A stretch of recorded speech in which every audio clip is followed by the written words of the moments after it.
Okay. So I have the spirit of infirmity, which in today's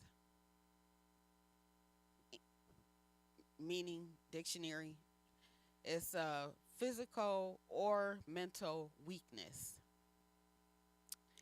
And so in this particular passage, this woman, she had a weakness, but her weakness was a cause of being bound for 18 years by the devil. She was in bondage. And so under the spirit of infirmity, it lists a bunch of things. And it in addition to this woman being bent, having a bent body or a spine, you can also have you be impotent, frail, or lame, and it also encompasses asthma, hay fever, allergies, lingering disorders, arthritis, weakness, oppression, and cancer are what's listed um, on the tree as far as the spirit of infirmity. So, on a personal level, for me, um, even as a child, I was not always 100% healthy. So I always was sick as a little girl, like snot, yellow green snot running out my nose. Um, and I always struggled with breathing. And um, I used to breathe through my mouth because my nose was always so stopped up. And so people always ask me, I remember, why are you breathing so hard? And it was like, because I can't breathe through my nose. But just that sickness as a child, as a young child, when I saw one of my classmates from like pre-K and kindergarten, I saw her in high school on the metro bus. The first thing she asked me, "Do you still be sick all the time?" And I kind of laughed, and I'm like, "Wow, that's how she remembered me. I was always sick." And so, um, that was my childhood. I was sick. I remember, you know, like I said, having to breathe through my being hard for me to breathe, the congestion, and then I would get sick a lot, like throw up a lot too. Um,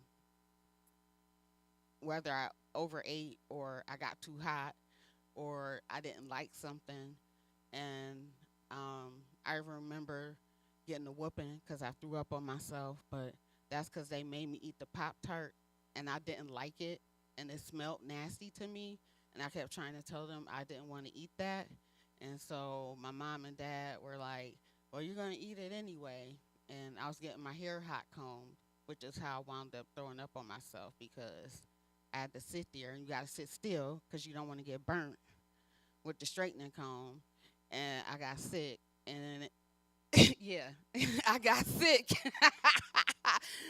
And then the anxiety from getting your hair straightened and that hot comb and then not feeling well. So, yeah, and consequently, I did get a whooping for that. um, but, so that was like physical illness. And then when I was 4, I was molested. And, you know, and the reaction that I got from my mom made me feel like it was my fault. Yeah, I was 4. Yeah, I was 4. I was 4, and my mom, she made me feel really bad, and she made me feel like I was really disgusting. And, yeah, so that happened when I was 4. And then a few more years after that, someone broke into our house and I remember being asleep, but Dawn woke me up, and she was crying, but I was sleep. I was in such a deep sleep. She did finally wake me up, and then she was crying, but I was just like, "Tell Daddy," and then I kind of fell back asleep. But in the morning we got up, she was still crying, and she told Diana what had happened, and I really didn't understand because I think I was about probably between 7 and 9 years old, and so it happened a late Saturday night, early Sunday morning, because I know that we got up and we got ready and we went to church, and when I came back from church, I still really didn't understand what had happened. I just thought somebody had broke in, but Joanne asked me, my sister over there, she asked me, she was like, "Well, do you know what happened?" She was like, "'Cause your dad, he said Dawn got raped." And I was like, I instantly got sick because I was sitting there at the dinner table and I was eating, and I instantly got sick, and I lost my appetite, and I was like, I don't want to eat anymore, and I got up from the table.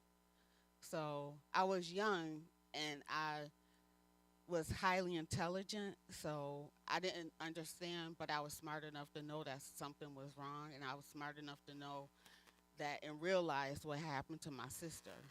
So instantly, I felt a lot of guilt because, my sister and I are very close. We're only 11 months apart. So I felt like, and we slept in the same room, and I felt like I didn't protect her.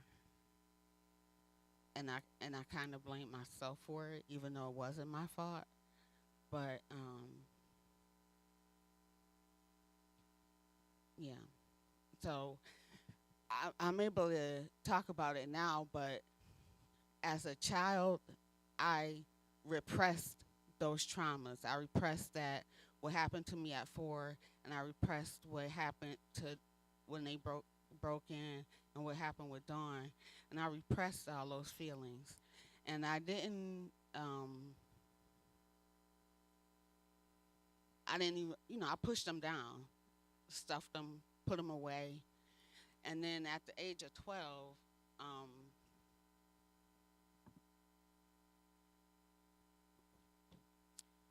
what happened was, when you start liking boys, when you get a certain age, you start liking boys, and so I'm thinking, oh, you know, and my cousin, this is my older cousin Darlene, she passed away, but she was like, oh, um, so I'm over my aunt's house, whatever. I like this boy, and I kissed him, but then when I'm kissing him, then everything that I had repressed came back, and I'm like,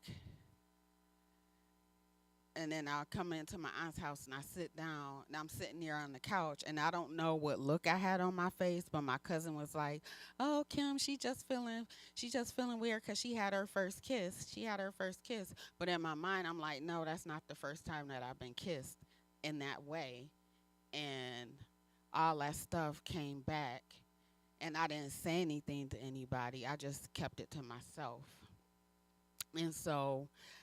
Um, the spirit of infirmity is that it attaches to your sickness or your weakness, or whatever your whatever weakness you're feeling, whether physical or mental. And and for me, it was a mental weakness, not anything on my own. I know that it doesn't mention depression, but it mentions lingering disorders. And so mental health to me is a lingering disorder, and it can be. And for me, it was. So here I am, I'm 12 years old, and I remember all this childhood trauma. And then I also remember, and also in addition to what happened to me, the sexual violation of me and the sexual violation of my sister, I remember my mom's mental breakdown where she like lost it mentally, and she was walking back and forth through the house, and she's crying, and she's ripping up books, and she's smashing stuff and breaking the albums. We had my parents had a big album collection, 45s and 33s, and she's taking them all, and she's breaking them up, and she's taking the 8 tracks and smashing them and ripping the tape out of it. And so I had all this mental weakness, and the devil used it to oppress me. And so I struggled with that, and I kept it to myself. And then as a teenager,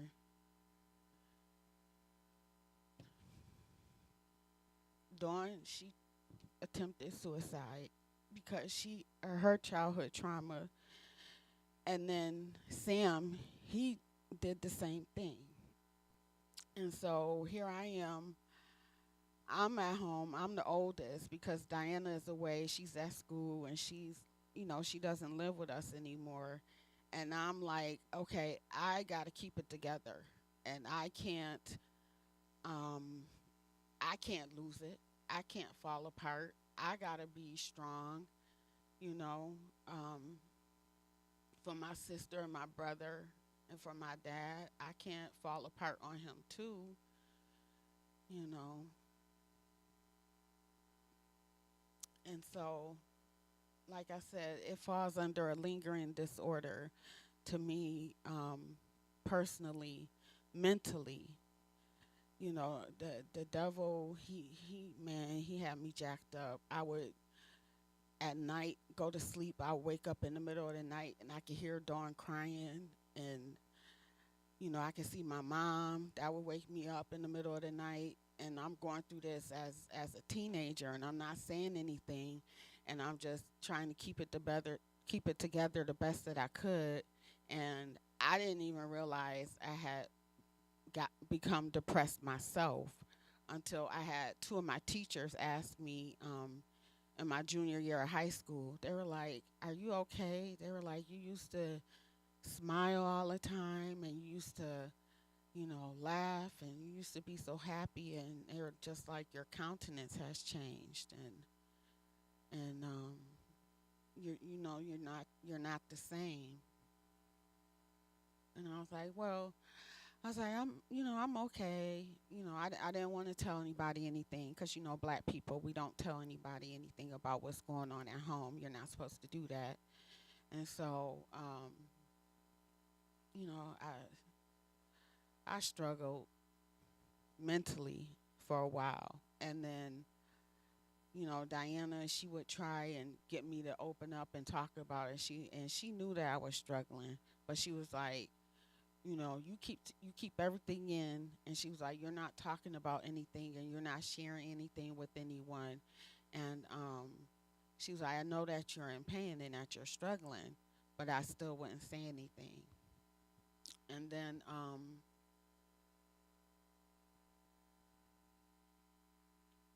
so by the time I'm 19, I had Dre. And Dre's dad, he was like way older than me. But let me back up because I need to back up a little bit. So when I was 15,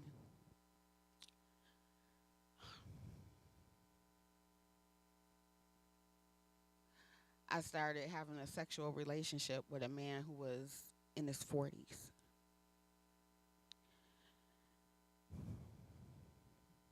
But that's because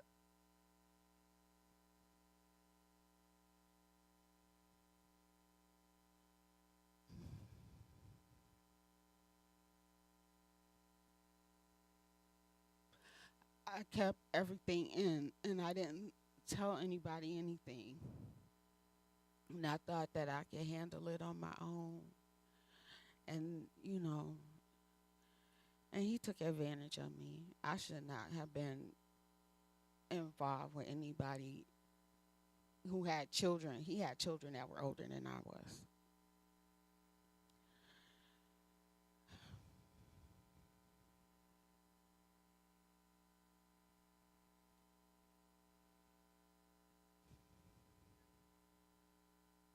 And then so I had Dre. I was 17. I got pregnant. I didn't tell anybody I was pregnant. I didn't tell. I told Diana when I was like 19 weeks. That's when I finally said something, because Dawn was already pregnant with Jamar, and then I got pregnant, and I still was holding it in, and I didn't say anything. And Dre's dad, I was 17. His dad was 28. So, um,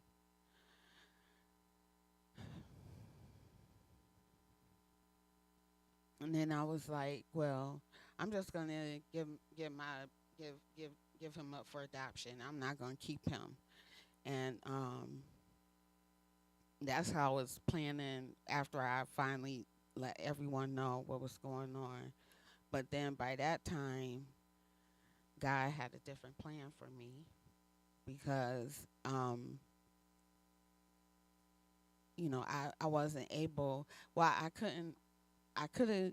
I wanted to give Dre up, but God didn't want me to give Dre up, and so I wound up. I had him, and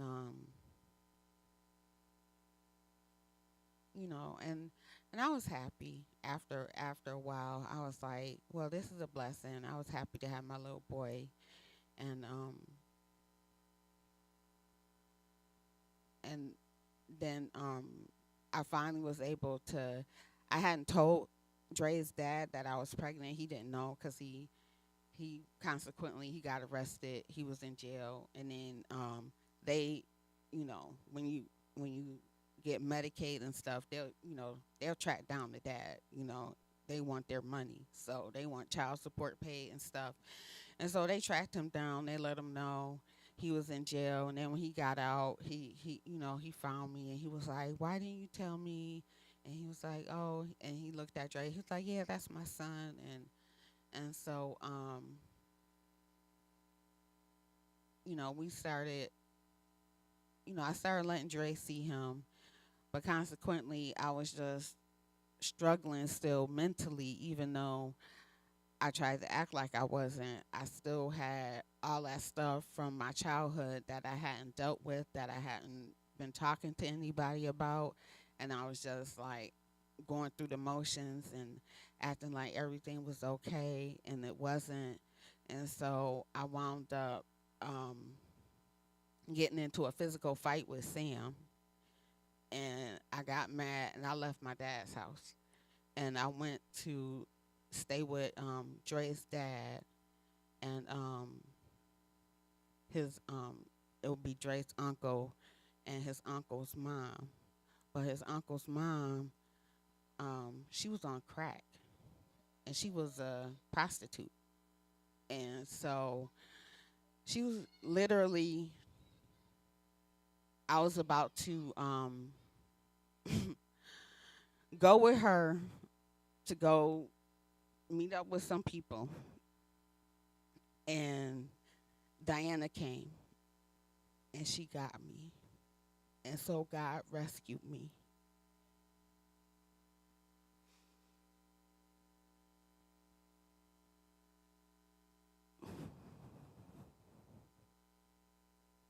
And I know that it was him intervening, because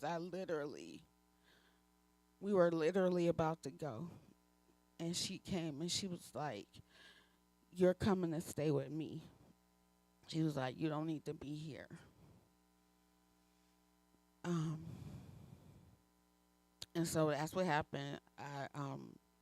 I moved in with her, and by this time, she let my mom come stay with her, because she wanted to, you know, Diana, she knew my mom before the mental illness. So she wanted to be there for her, and she was trying to be there for me. And so I was staying there. And so I was 19. And then I'm there. And then this movie, I'm watching a movie. And the movie is about how the AIDS epidemic started in the United States.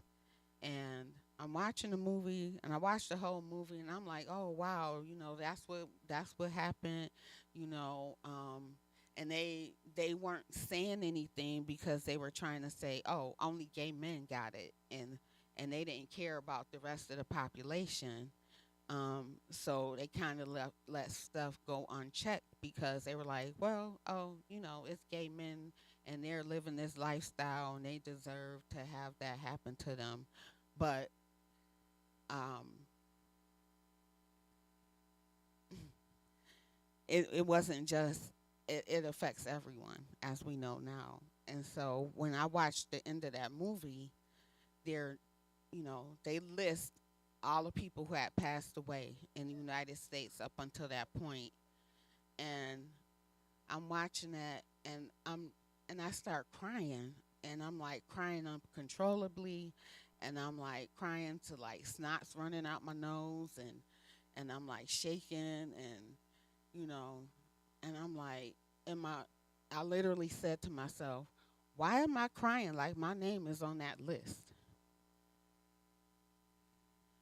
And and then I didn't think anything of it, and I didn't change my behaviors um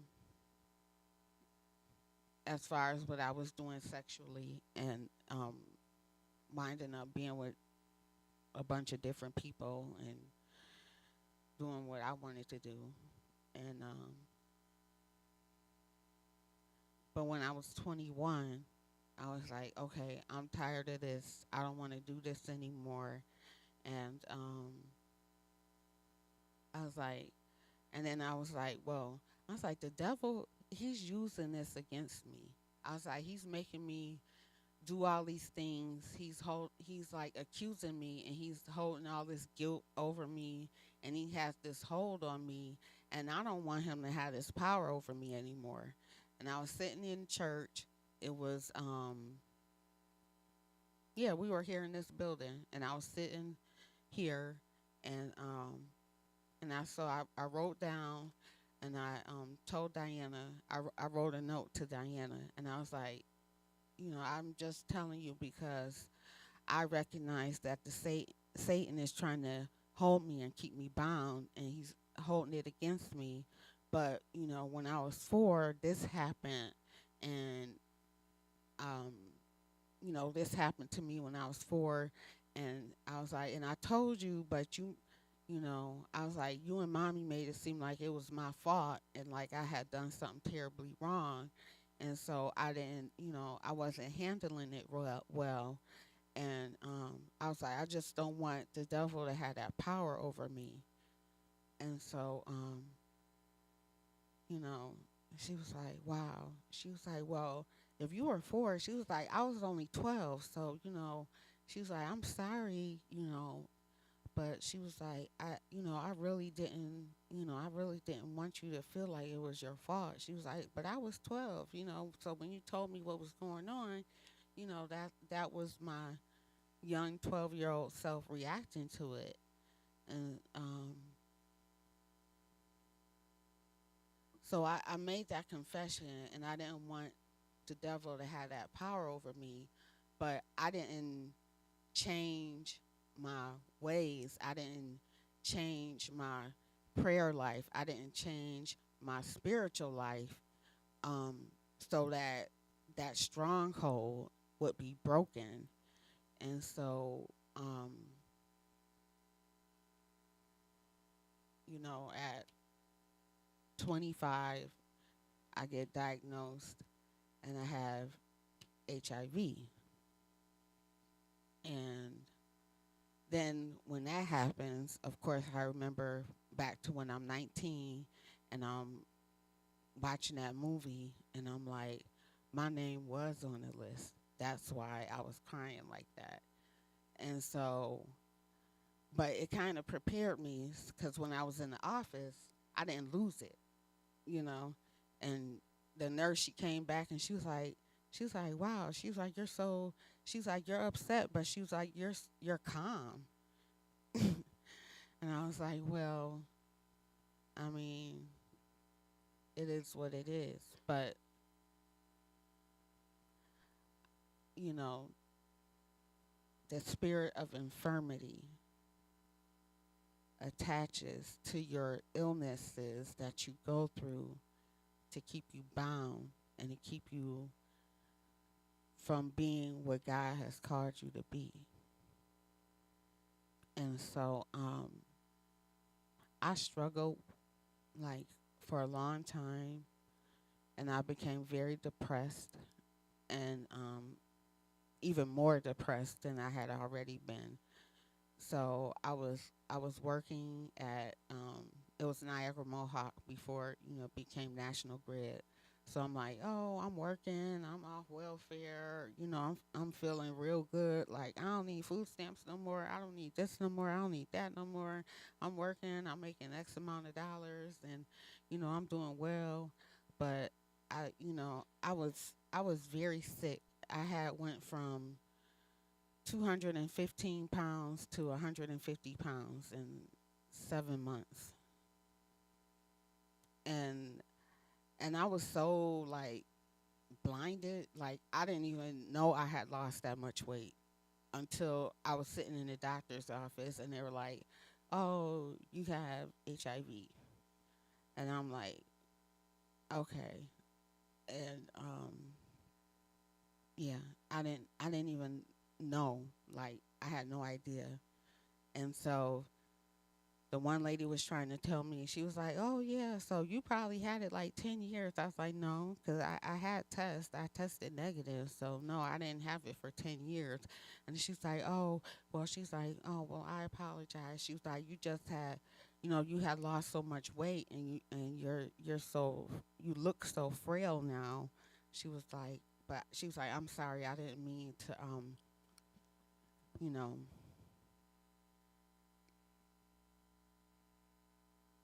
put that on you to make it seem like but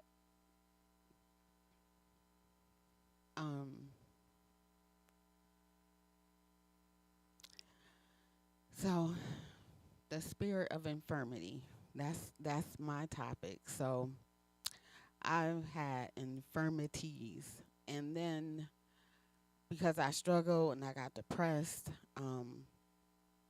and I was like, oh, I'm just gonna die, this is gonna kill me.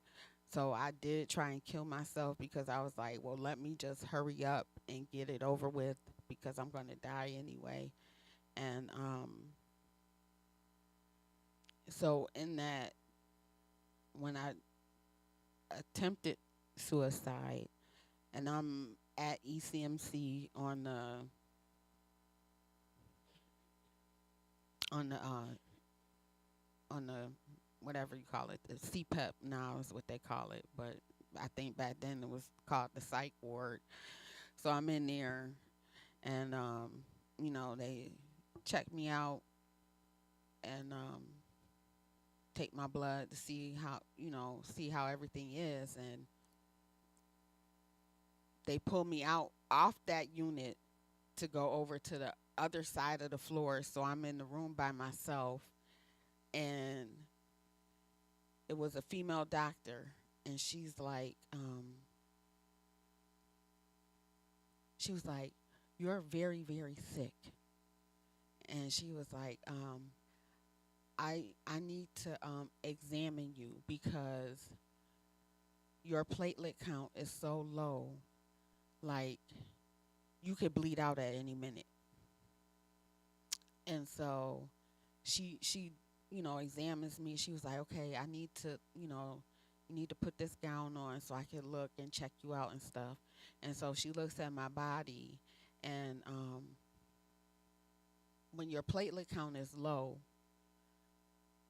anything can bruise you and make you bleed out. So if you just stub your toe or hit your knee, or if somebody grabs you too tight, you could bruise easily, and it could cause you to literally bleed out. And so um, she's like, okay, well, you don't have any bruises, but what we have to do, we have to give you a platelet transfusion and a blood transfusion because your hemoglobin is very, very low.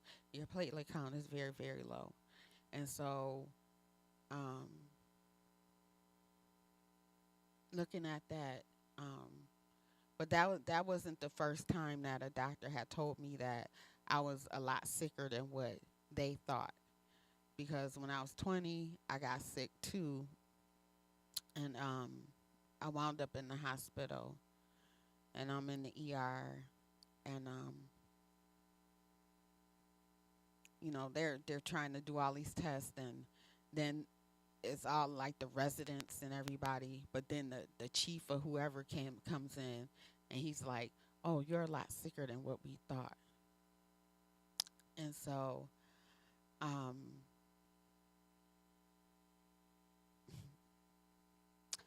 I'm just I wrote everything out, but I'm just trying to make sure I'm touching base to really get everyone to understand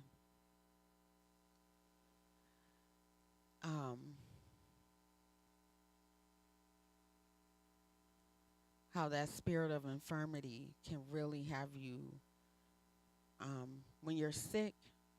The sickness is not, it could be from God, but it's not necessarily from God.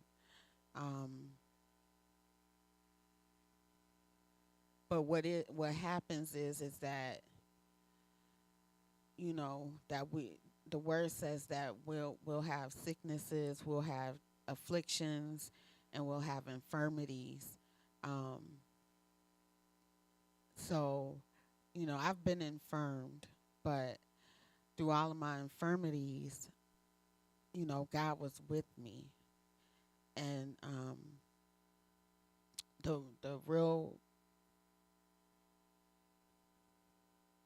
fact of the matter is that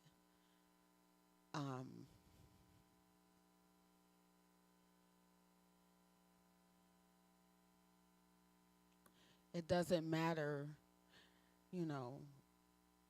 what the report of anyone else says. Is just, do you believe the report of the Lord?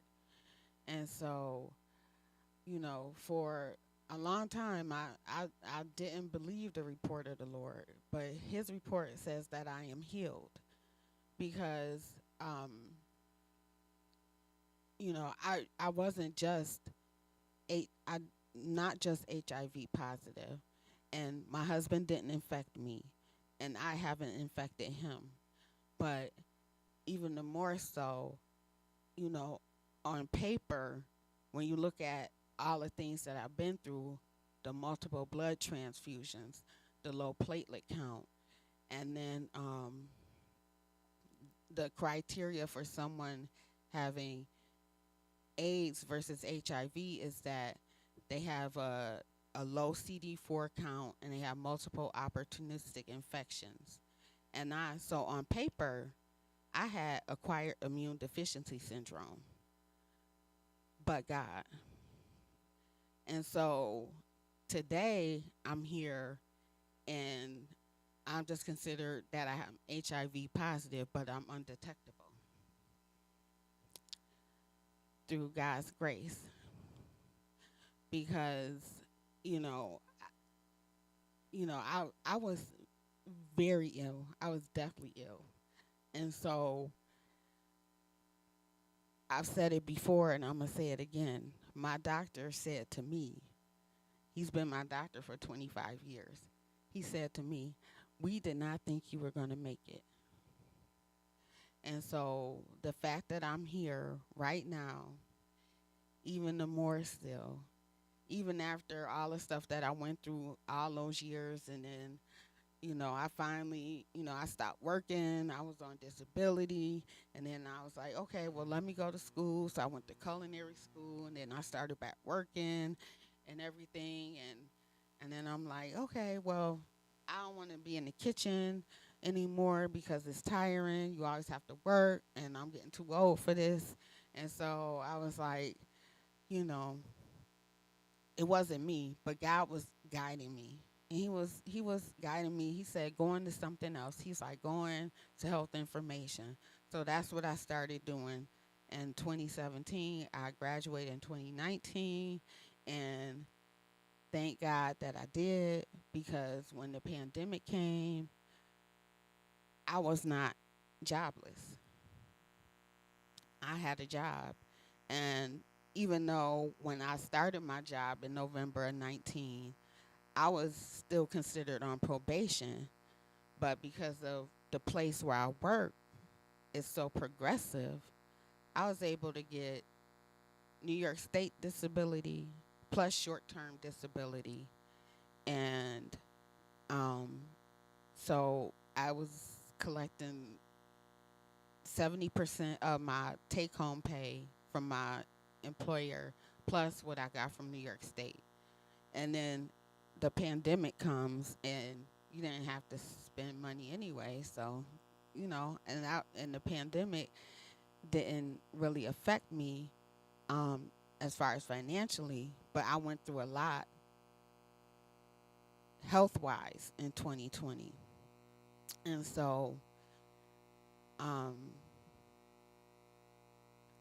but I can say that since 2020, I really don't feel like the spirit of infirmity, like the devil, he ain't got nothing on me right now at this point. So in 2020, when the doctor is like, oh, you need to go to the ER right now because you have swelling and this damaged your retina, and retina is plural in both eyes. So your one eye is blind. It's not just that you think that you scratched your cornea and you can't see. Your vision is gone in your left eye, and you're about to lose your vision in your right eye. So you need to go to the hospital right now, and you need to go get on IV steroids. That's the only way to treat it. And so that's what happened. But I wasn't panicked about it because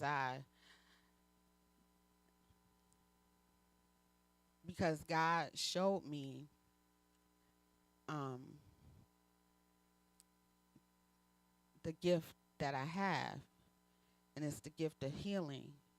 And because He brought me through all that stuff that I went through earlier in my life, so that His kingdom will be edified, and that there will be hope for the people, and that people will believe that God is and still does, and that He's the same God um,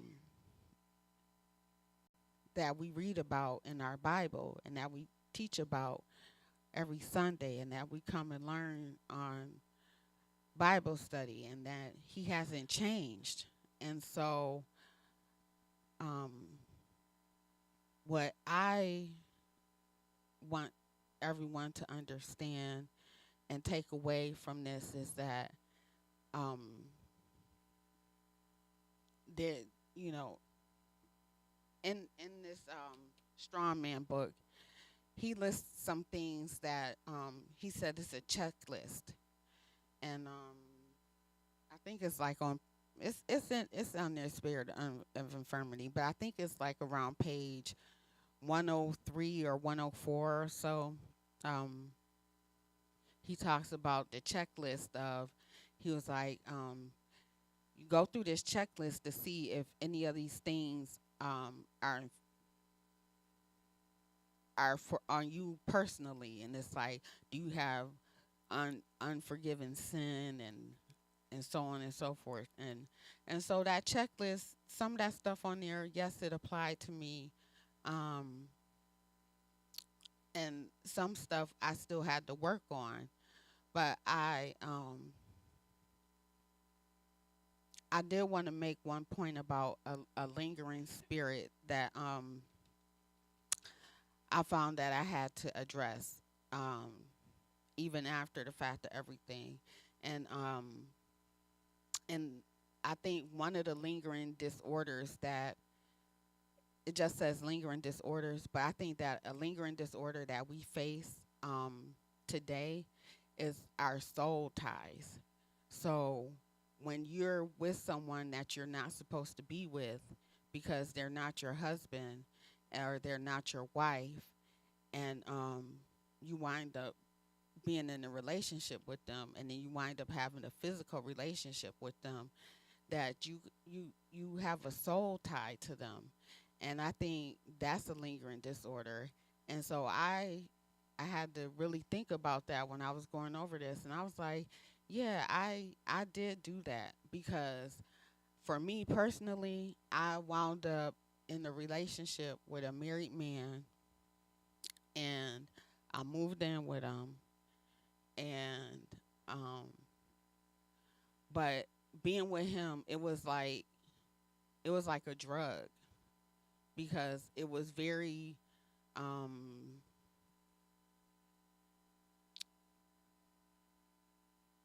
um hmm. Are the kids in here? It's no, the teenagers are in here. Okay. Well, I got a lot of multiple gratifications being in that relationship all the time. Like we were doing something every day and it was happening every day multiple times. And so um so but I had to realize I was being so tied to that person.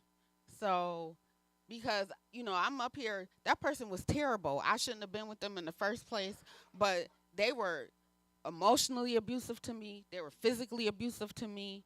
And I'm sitting up here thinking, and I'm like, no, and I'm like, and I'm with my husband, and well, he wasn't my husband yet, but I'm like, I don't have no business thinking about that person, and that's a lingering disorder that I think um, we need to really, we need to think about it, um, all those people, is I mean, you're gonna do what you're gonna do, and I'm not condemning anybody because I know all have sinned and come short of His glory, but we need to be mindful of that, and we need to understand that, you know.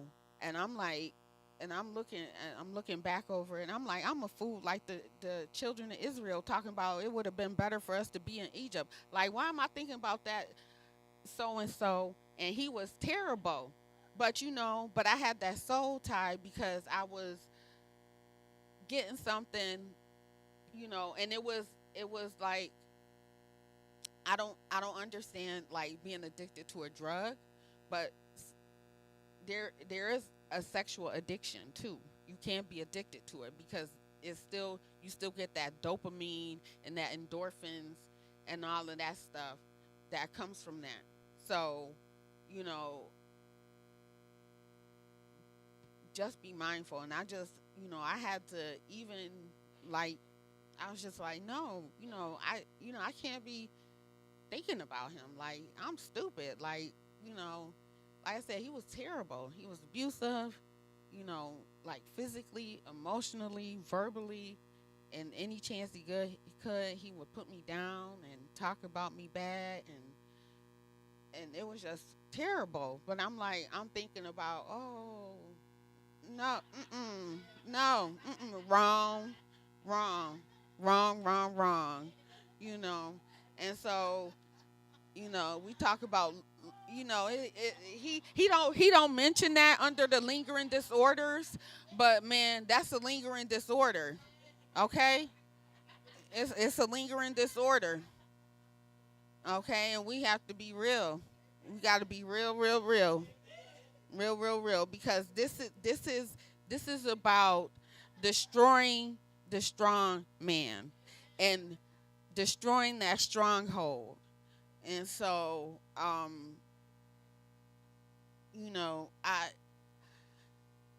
man, yeah. Yeah. So listen, listen. I'm trying to tell you.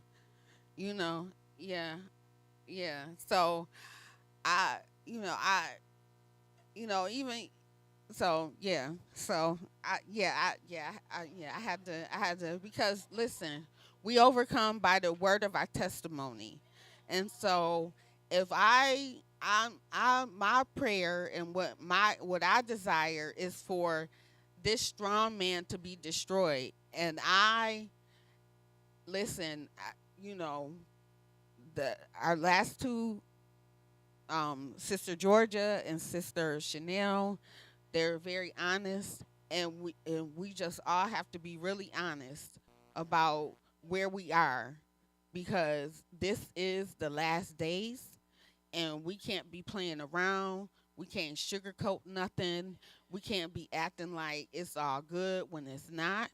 Um, and it's important because I sincerely desire for deliverance to happen right now in the name of Jesus. And so um I was studying on this, and aside from this, I was reading through our we had this like Bible study that we're doing as the prayer team, and so we were in 1 Samuel chapter 14, and so because this is Bible study, so I'm going to give you some Bible to study, and so I should strongly suggest that you read 1 Samuel chapter 14. But in that chapter, Saul was at war, um, and so I think they had like deserted him, right, Pastor?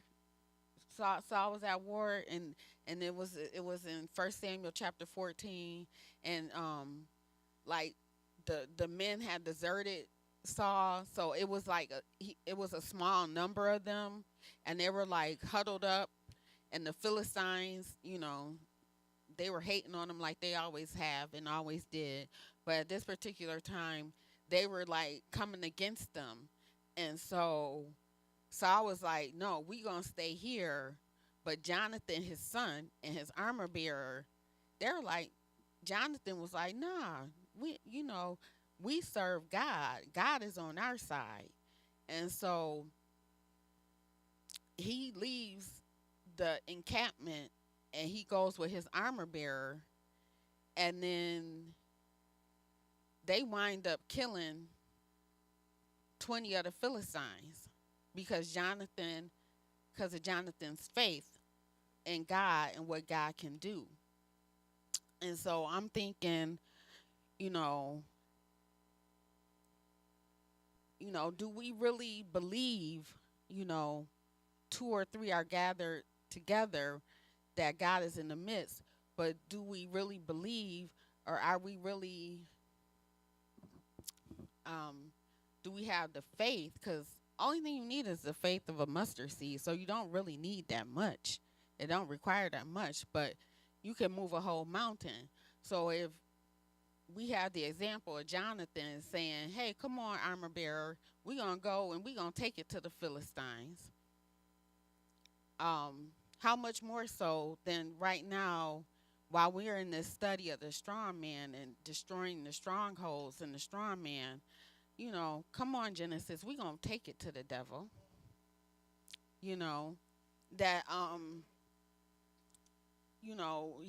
he has to respect our authority. God has given us authority. Jesus, when he died, he descended before he ascended, and he went down there.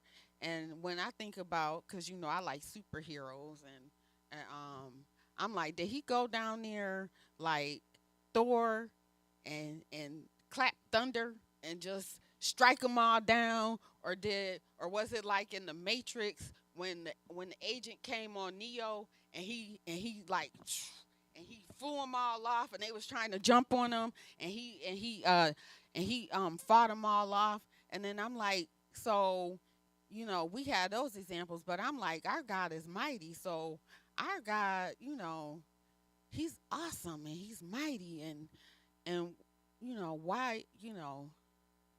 why why don't we think like that? I'm like, I think like that. I'm like, I feel like he's like that. I feel like he's that.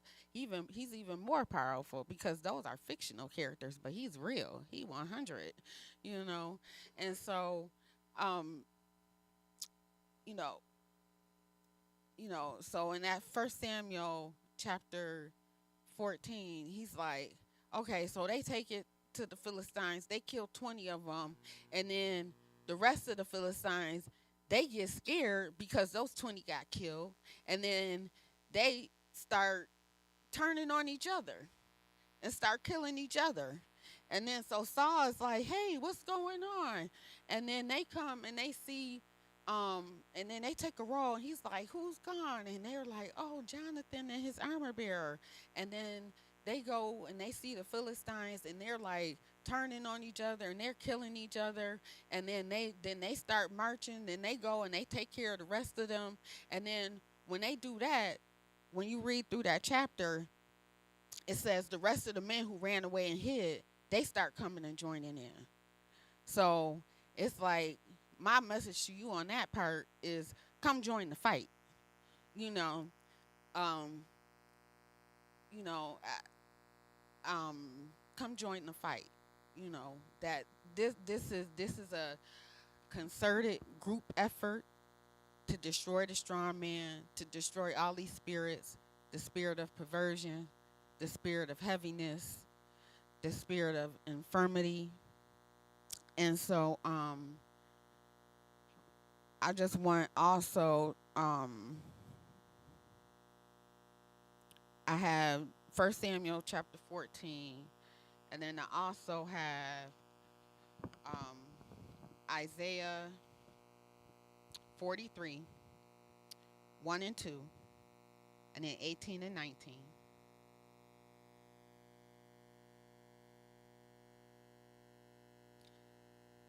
Isaiah 43, verse 1 and 2, and then verse 18 and 19.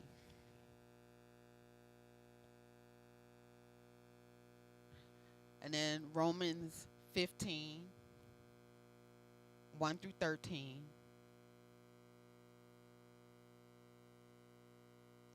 And Hebrews 4, 12 through 16.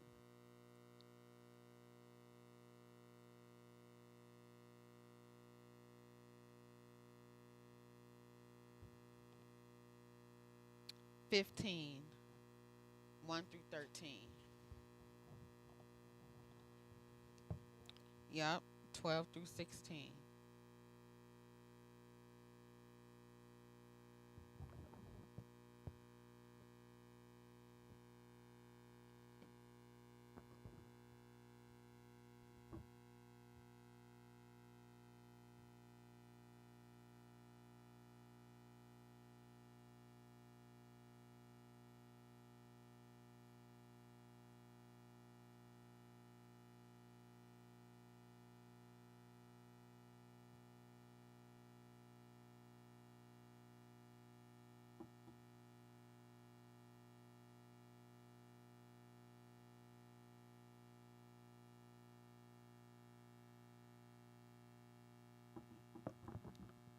Because Romans 15 and 1 says, this is in the King James Version.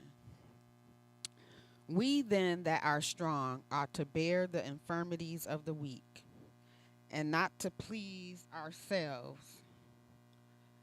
Let every one of us please his neighbor for his good to edification. For even Christ pleased not himself, but as it is written, the reproach of them that reproached thee fell on me. So that, listen, we're all in this together. So, and everybody is not the at the same level. So, we who are strong ought to make sure that we looking out for those who are not as strong, and we ought to have concern for each and every one here. And it's our duty as believers in Christ, because this is what Christ did, and so we need to have the mind of Christ.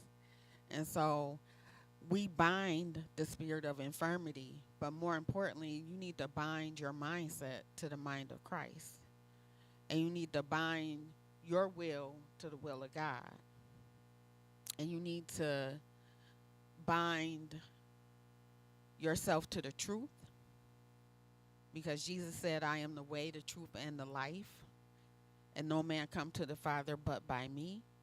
But when you bind yourself to the truth, that spirit of whatever it is can't hold anything on you, because you have the truth, and the truth will set you free.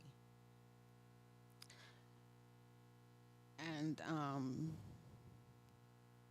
so just, bind all that stuff, and bind your mind to think on the things of heaven, like whatsoever things are pure and lovely and honest, and all of that stuff that's in the word. But more importantly, what you need to loose is your fear, loose your concerns, because you don't need to be worried about nothing, because with Christ everything is possible. And loose your authority over the devil, because we we operate sometimes like he got all this power. He ain't got no power. He does not have the power, but he want the power, and that's the whole problem. And what, like Sister Chanel says, stop giving him the blueprint, to how to set you up for failure. Recognize who you are in the Lord, and be strong in the Lord in the power of his might.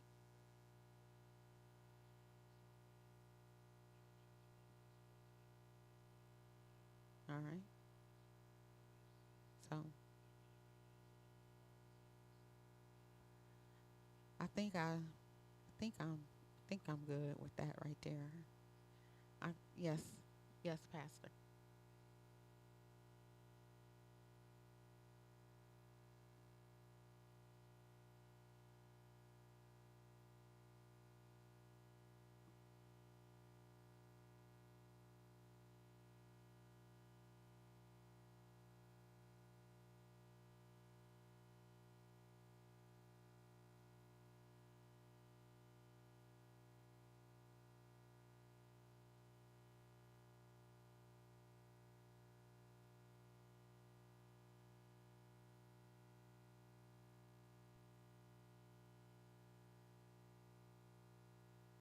Um,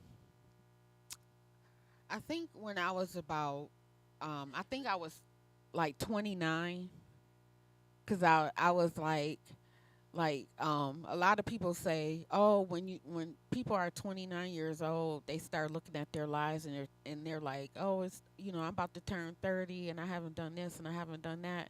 And for me, I was like, I'm 29. I'm so glad my 20s are about to be over. I had so much trauma and trial and tribulation, and so I was happy to turn 30, you know. And then at the same time, that's when my mom was diagnosed with stage 4 lung cancer, and they told her she only had a year to live. So, um, yeah. So yeah, like around that time. But yeah, when I turned 29, I was just like, yo, this is the last year of my 20s. I'm so thankful.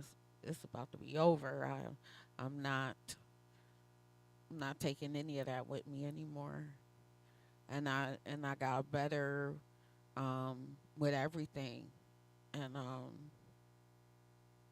And yeah, so yeah, I struggle with taking my medication because I don't really like to take medication, and especially like I was taking a lot of pills, and a lot and doing a lot of stuff, and I was like, but God was like, you need this, and it's okay, and so I got better with that, and yeah, 29,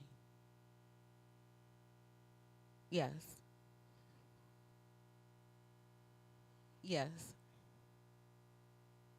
mhm,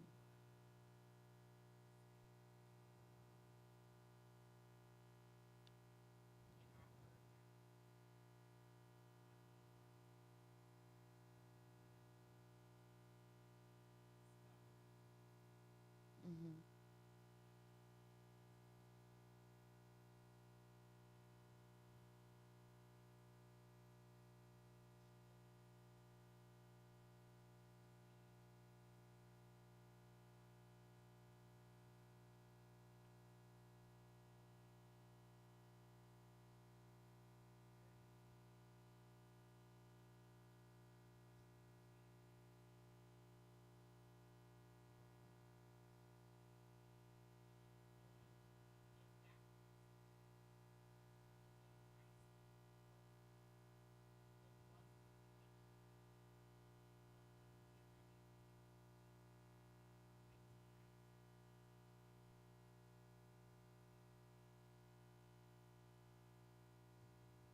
or a man.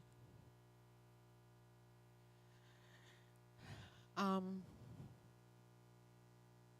well, for me personally,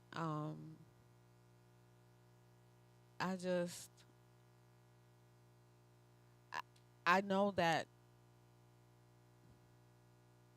I I went through a lot, but I don't know. I don't know.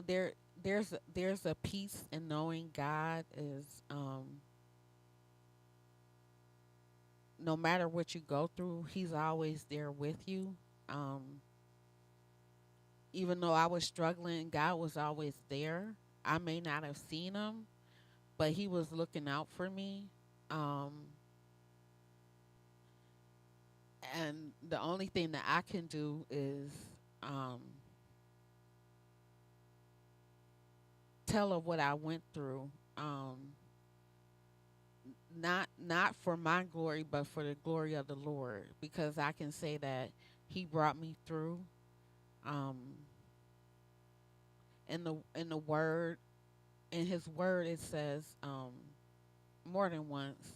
It's mostly Paul, but it talks about how you need to boast in your infirmities.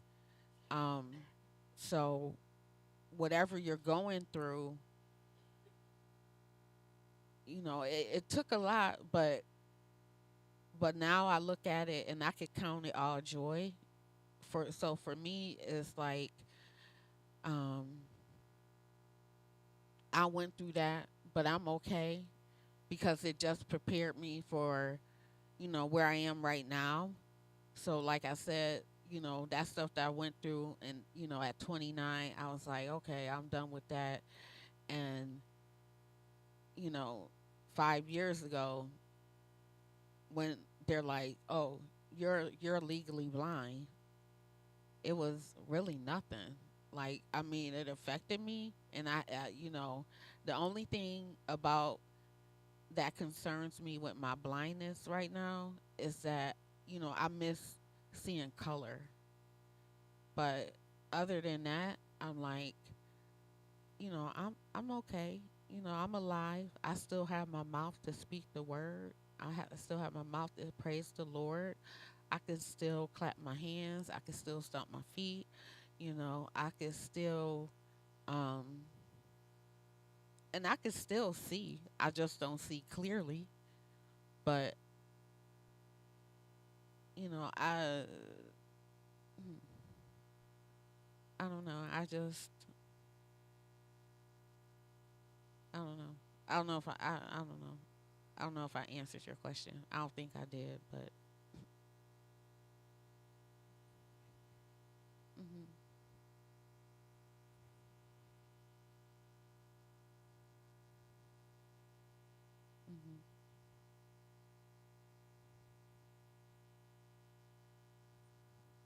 Mhm. Mhm.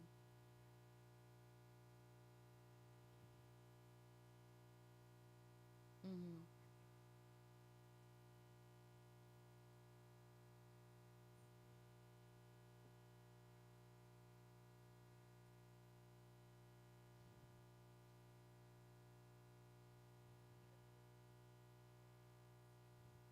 Mhm.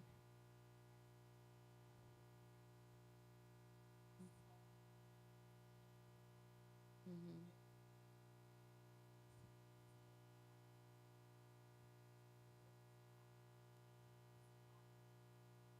Mhm.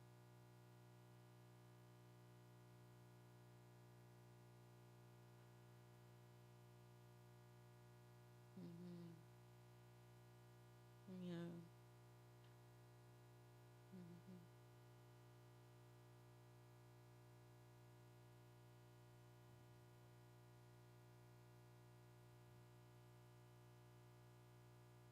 Mhm. Nah. Yeah.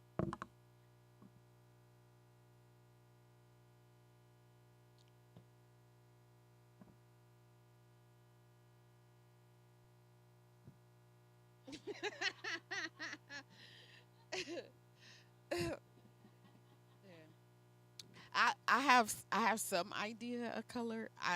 So like if something is a bright yellow, I I can't tell if it's bright yellow or bright green or stuff like that. So and then a lot of clothes I already had, and then if you tell me what it was, um, or you tell me what color it is, then you know I kind of got it. But listen,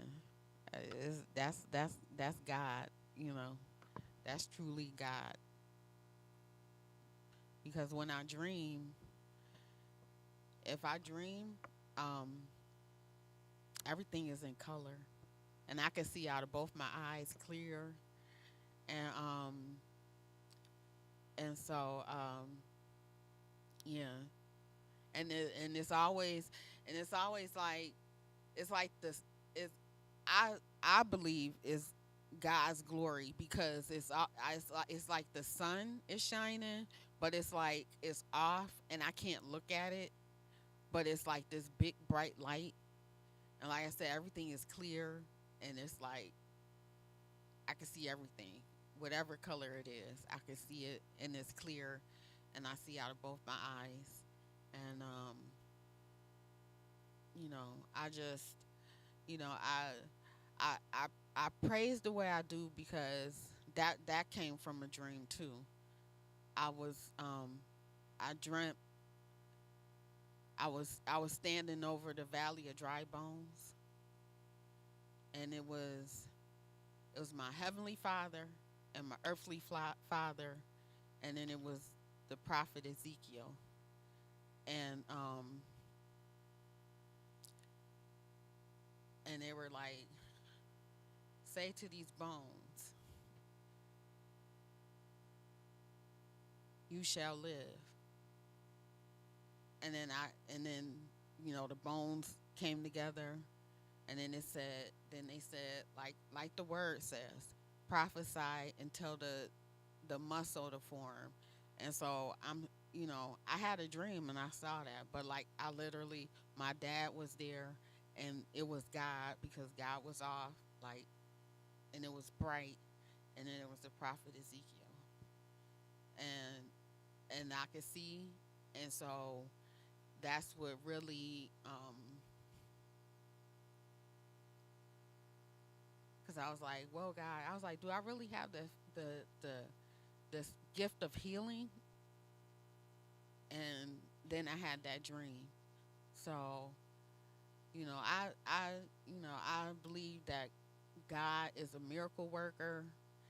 I believe in the power of His blood. That His blood, um, it still works. And so, man, yes, Pastor.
Listen, when I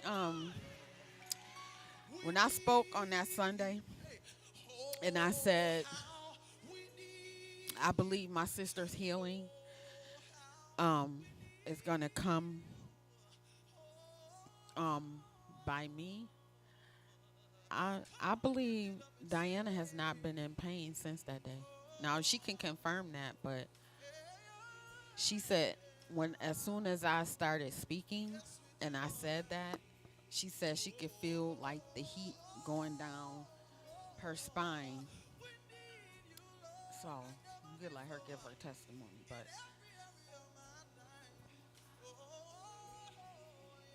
yeah. So the word says lay hands, but you know, I and this is funny. I was thinking about this. I don't like being touched and I don't like hugging people. But it seems like when I pray for people, they always want to hug me.